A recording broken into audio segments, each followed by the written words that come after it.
Hello, yes, welcome to the next set of the approaches. So previously with Wundt you didn't have to describe and evaluate, you just had to evaluate. However, with this one, for the approach, all the other approaches in the future, you need to be able to describe and evaluate, and this is where your 12-mark questions will come in with me, potentially.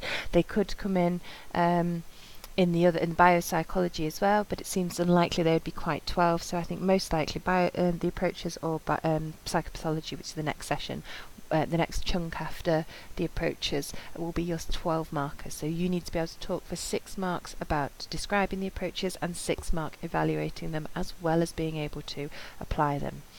So let's have a look at the first slide. There we go. We've got behaviourism, the key assumptions. So Wundt was first, and then we moved into the behaviourist approach. So Wundt kind of set up the first idea of psychology with conducting research, and then behaviourists were a response to Wundt because they felt that Wundt was not scientific enough. So he'd the first person to do experiments, but they felt that trying to observe inner internal mental processes, the thought processes, study things that we can't see, that we can't observe, was not scientific and was not appropriate enough. They wanted to only see observable behaviours, and they only studied observable behaviours. So they said all the behaviours that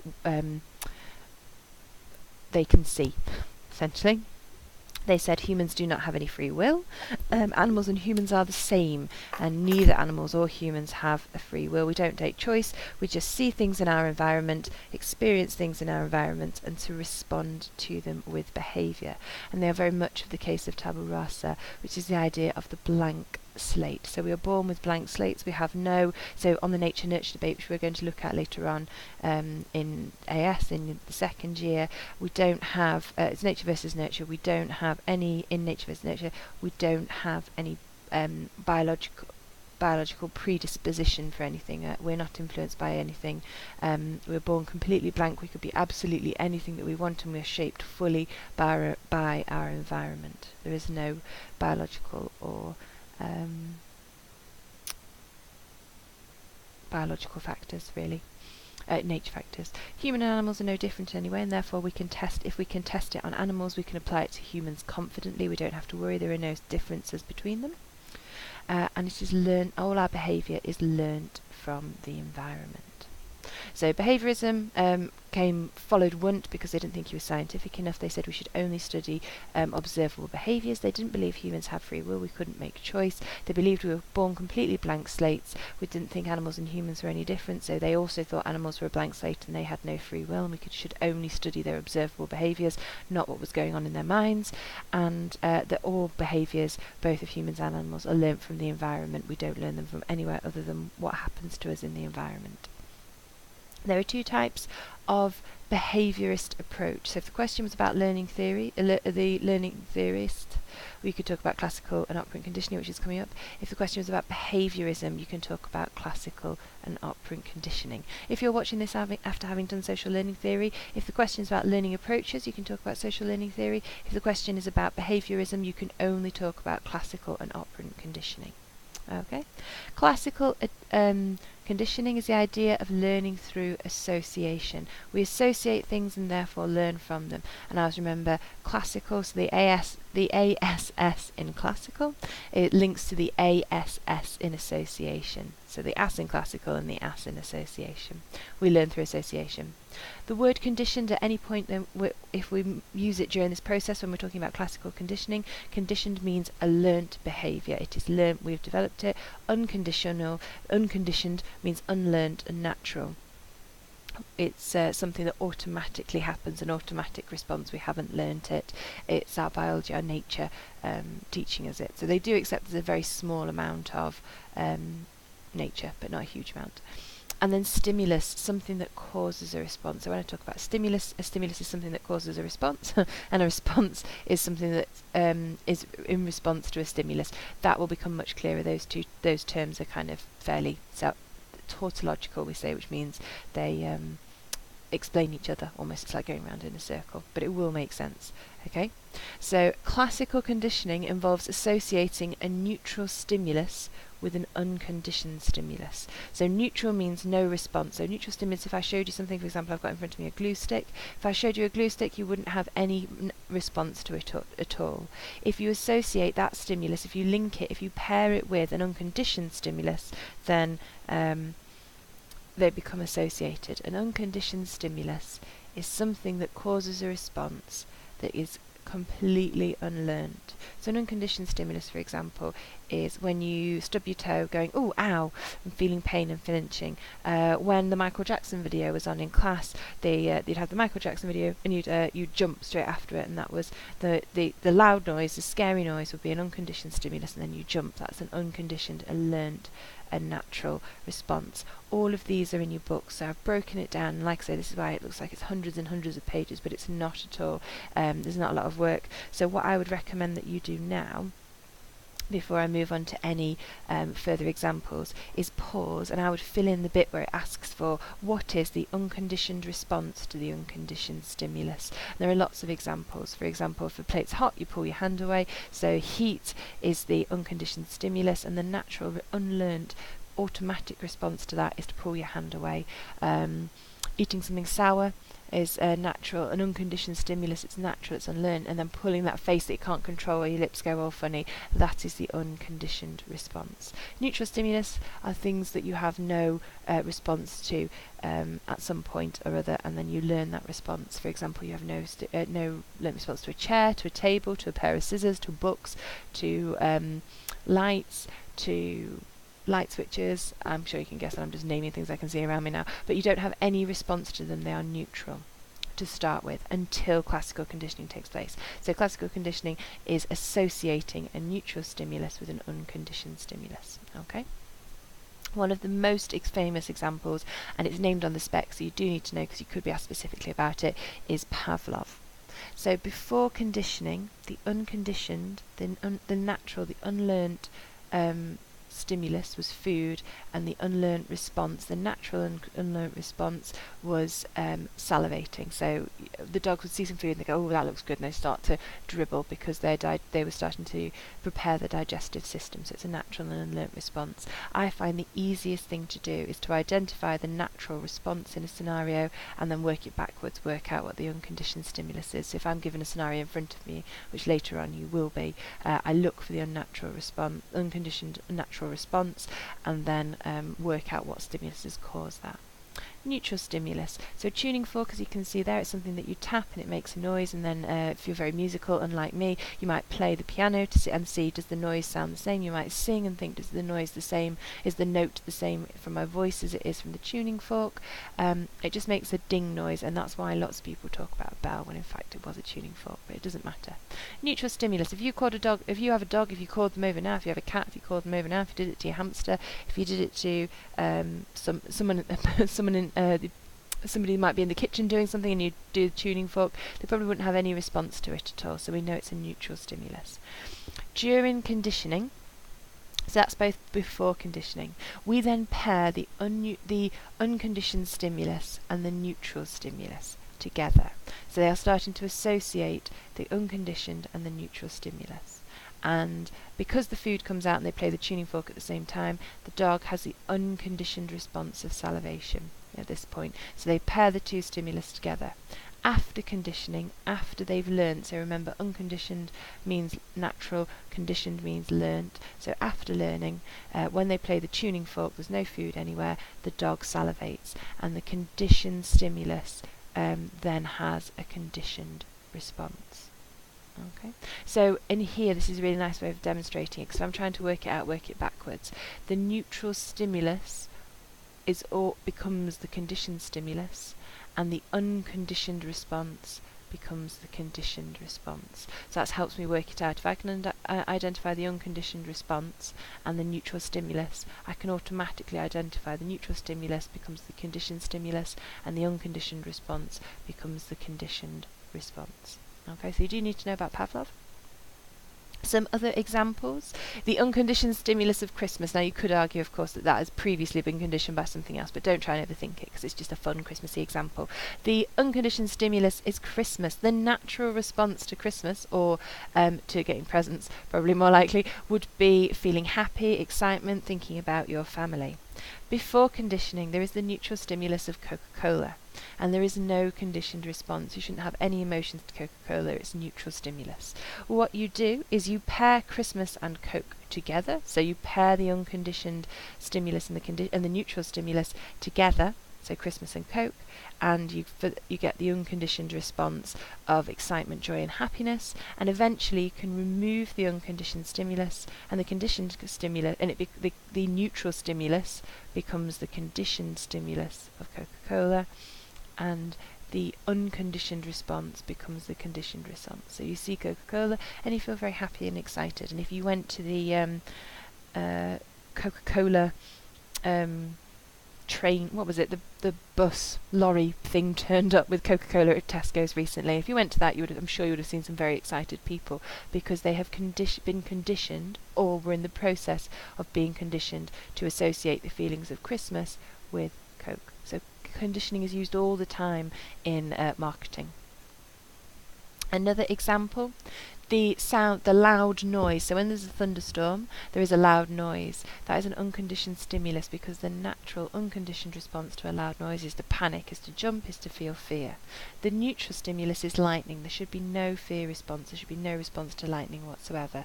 Pair the unconditioned stimulus and the neutral stimulus together, so lightning and thunder, and then you get the unconditioned response of fear. However, eventually, when the conditioning's happened, you can remove the unconditioned stimulus, and you just have the neutral stimulus, which has become the conditioned stimulus. So the neutral stimulus has become the conditioned stimulus. So, and you now get a conditioned, learnt response. So you've associated thunder and lightning and fear. So whenever lightning happens now, you get a fear response, so a conditioned response. Neutral stimulus and conditioned stimulus become the same thing, and the unconditioned response becomes the conditioned response. Final one, I think. Oh no, two more, and the second one is very useful for attachment. The final one on this one, you can use an example for the classroom. Before conditioning, if you count down to 20. The children will not clean up, so there's no response to counting down to 20, so you must know that that would be the neutral stimulus. However, the unconditioned stimulus, telling the class to clean up, will lead to the unconditioned response of them cleaning up. So what you do is you pair the unconditioned stimulus and the neutral stimulus. So you tell the class to clean up and count down from 20, and they will clean up.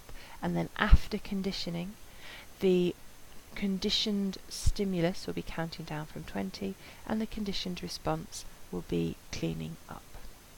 And then finally, this is an example according to attachment theory. So you will look at this with Andy, is one of the many examples of potentially why children become attached to primary caregivers, and it's possibly a little bit more of a cynical approach to it.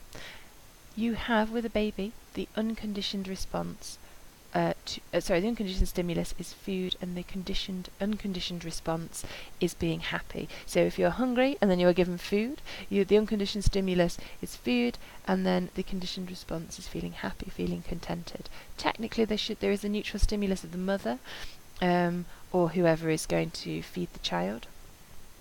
Of course, it might not be the mother, and that doesn't have any response, so it is a neutral stimulus. Then during conditioning, you pair the mother and the food together, so the neutral stimulus and the unconditioned stimulus, and you get the unconditioned response of happiness, contentness, feeling full, and eventually you can remove the food, and the mother becomes the conditioned, the learnt stimulus, and the learnt response to seeing the mother is feeling contented and happy.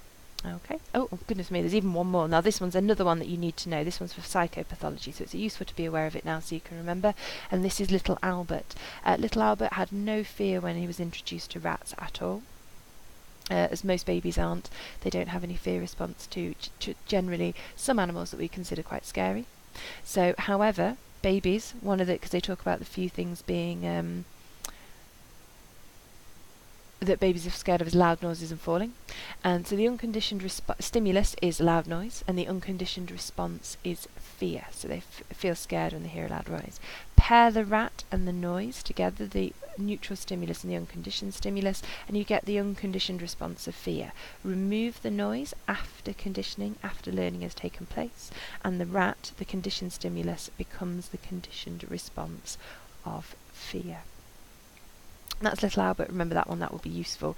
So you've got lots and lots of worksheets in your book. Please complete all of them. I do not want anybody not to complete them. We will be going through them in class, not in class, plus practice, practice, practice. It will be. I've taught this many, many years, and I know that practicing it repeatedly over and over again is what helps people understand this. So if I start asking you questions in class and it becomes very clear you don't understand, I can be fairly confident that it is because you haven't completed all of the worksheets. Complete all the worksheets and you'll have a much better understanding. Okay, and then there are some extension terms. So the concept of extinction. This means the conditioned response is not permanent. So eventually, after a while, if there was no reinforcement, there was no addition of the unconditioned stimulus and the neutral stimulus weren't repeatedly still paired together, then the conditioned response wouldn't stay. So eventually, Pavlov's dogs would stop salivating at the sound of a tuning fork. What else is there? If mothers stop feeding babies, or anyone stopped feeding a baby, then they would stop feeling contentment and happiness, which makes sense. When they see the mother, I can't remember any of the examples now. Eventually Little Albert should stop being scared of rats if they're not paired with a loud noise. I should say the loud noise was them hitting an iron bar with a hammer. Spontaneous recovery, so the emergence of a previously extinguished, so think about extinction, extinguished, conditions response after a delay. So for months and months and months, the dogs didn't salivate when there was a tuning fork. However, suddenly they heard a tuning fork, and suddenly without after ages of it being unconditioned, suddenly it spontaneously recovered, it reappeared again. So they actually went, oh yeah, we should start to salivate now. So it started again. Same thing. Thunder and lightning hadn't been associated for ages and ages. There was no fear. You didn't feel any fear when you heard lightning, and all of a sudden you saw lightning and you felt a bit of fear. So it's about something that was spontaneous recovery, something that was missing for a while, and suddenly, like a conditioned response that stopped for a while, and then it started, all of a sudden, unexpectedly, it started again. And stimulus generalization. So a perfect example here is Little Albert. The rat was white and fluffy, and he generalized that fear to other white fluffy things. He became scared of rats, he became scared rabbits, he became scared of cotton wool, and he became scared of Santa's beard. He generalized that fear. So it's the same with dogs. You don't just develop a fear of chihuahuas if they bite you, develop a fear of Alsatians, a fear of all dogs. Okay? So there's some extension terms for you. Operant conditioning. Operant conditioning is, there's a couple of key terms here, reinforcement or a reinforcer. If you experience reinforcement or a reinforcer, the behaviour will repeat, you will see it increase. If you experience punishment, your behaviour will reduce. If you experience, and when we talk about positive, we add it in as positive, we talk about the addition of a stimulus. Positive does not mean good. Please do not confuse those things. I will not accept anybody in class talking about positive in terms of good. Positive is, think about positive like maths, plus sign. Positive is adding something. And exactly the same way, negative is removing something. Do not say that negative is bad. Negative is merely the removal of a stimulus. So reinforcement, increasing a behaviour, punishment, decreasing a behaviour, positive, adding, negative, removing. And you will learn, they will be drilled into you, you will learn them. Stimulus generalisation. Not sure why that's on there. Ignore that stimulus generalisation. I think that was a hangover from classical conditioning. So, positive reinforce them, add them together. Stimulus adding positive, adding something, reinforcement, increasing a behaviour. Positive reinforcement means adding something that will increase a behaviour. Now it says a desired behaviour, but it can happen automatically. It could be a bad behaviour, it could be any kind of behaviour. The example here, a rat gets given food when it pushes a lever. So given food is the adding, the reinforcement, they are going to increase the behaviour of pushing the lever. So they accidentally push the lever once, food's added, so that's the adding, then their behaviour increases, and that's the reinforcement part. Negative reinforcement is removing something to increase a behaviour. For example, a dog learns to push a lever because it stops the floor being electrified. That is a piece of research they did on learned helplessness. The floor was electrified and a dog was walking on it, and they found that if they pressed a lever, the electrification would go, the electricity would be turned off. So they're removing the electricity. Well, of course, the dog's going to repeatedly press the lever then, isn't he or she? So that's increasing the behaviour. And then punishment is reducing or stopping a behaviour. For example, being made to wait behind after class if you haven't done the homework. And I'm sure you can all think of some examples, particularly considering the memory assessment that was completed recently and what a lot of you are asked to do. And then as you can see just there, because it's a really common thing, every time you confuse negative reinforcement with punishment, a unicorn dies. Reinforcement is something that, well, that's as increasing a behaviour. 1 second, I do apologise. False alarm. That is the right place for it to be in. For punishment is reducing or stopping a behaviour. So negative reinforcement, taking something away to increase a behaviour. Punishment, reducing a behaviour. And you can have positive and negative punishment. You can look into those, but that's not something we're going to look at. So you ask yourself, is the behaviour increasing or decreasing? Increasing reinforcement, decreasing punishment. Are we adding something or are we removing something? Positive or negative?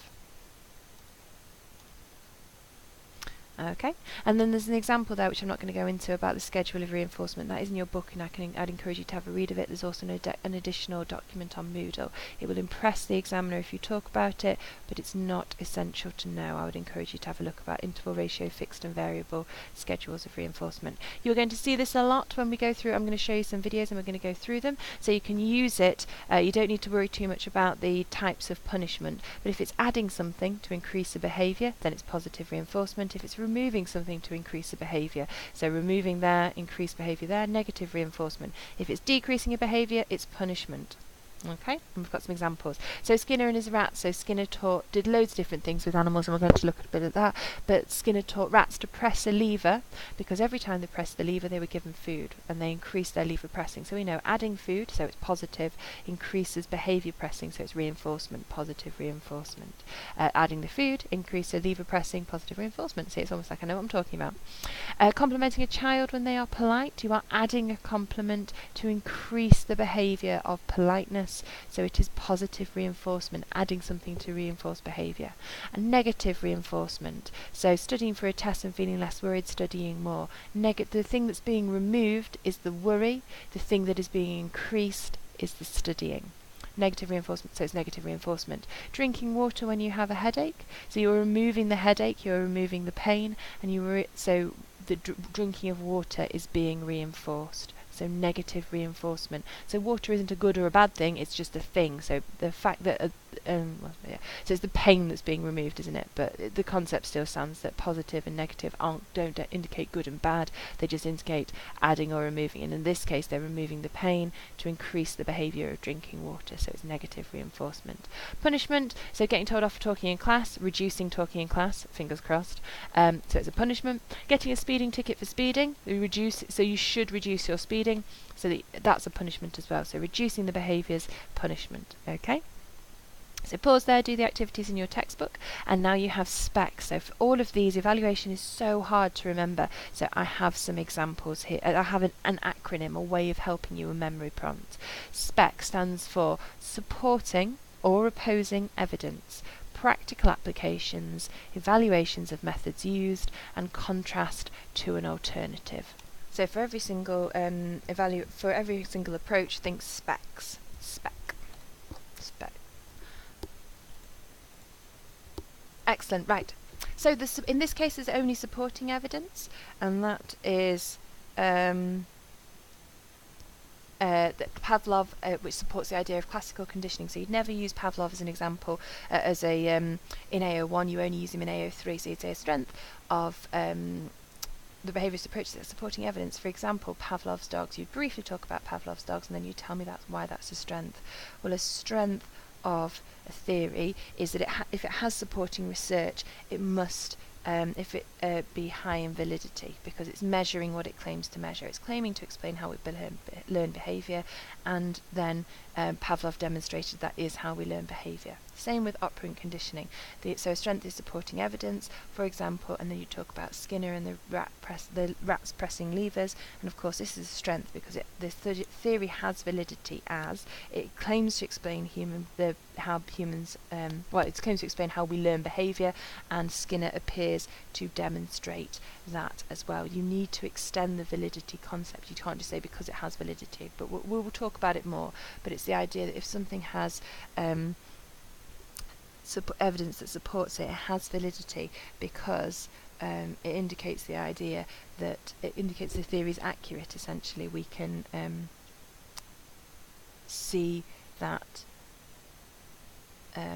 what the theory claims to measure actually happens because we have tested it, unlike philosophers who just debate around it. Practical applications, you've got systematic desensitisation, which you're going to learn more about in psychopathology, so I'm trying to reduce the amount that you have to learn, much like I included Pavlov and Skinner as the pieces of supporting evidence, so you don't have to learn any other additional research because they're mentioned on the spec.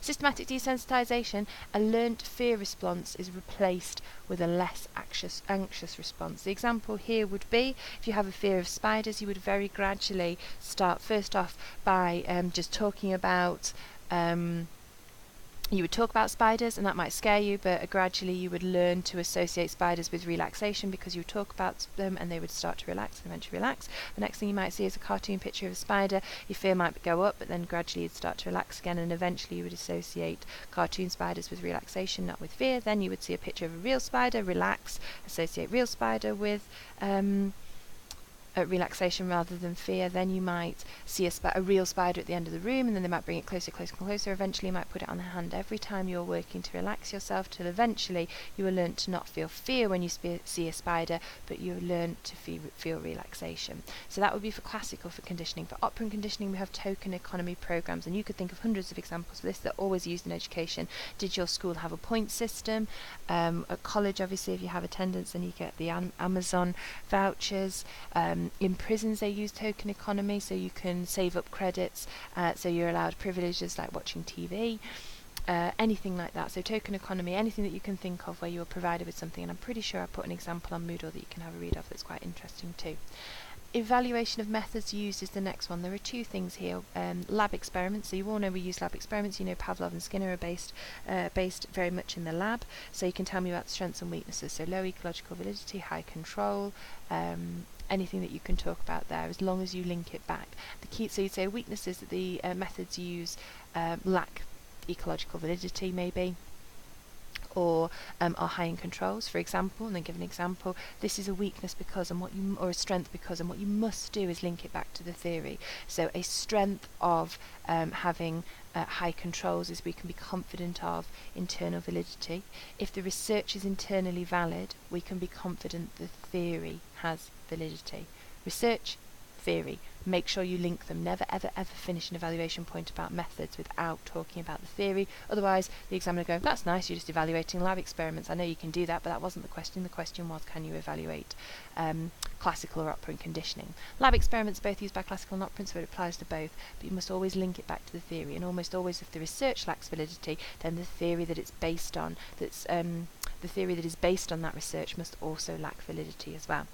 And extrapolation, I think I've asked a couple of you about that, and if you've heard that key term, it's the idea that we cannot take information from one place, we cannot extrapolate it and then take it and then apply it to somewhere else. So, well, if you can extrapolate effectively, you can take information from one place and apply it to another. So regularly you do this in class, because I tell you about classical conditioning and then you apply it to a stimulus or something like that.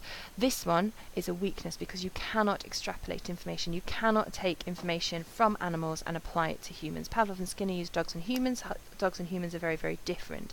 So a weakness is that they used animal participants, for example, Pavlov and Skinner. This is a weakness because you cannot effectively extrapolate information from animals and apply them to humans, therefore reducing the validity of the research, and therefore, as always, as you mentioned, the validity of the theory.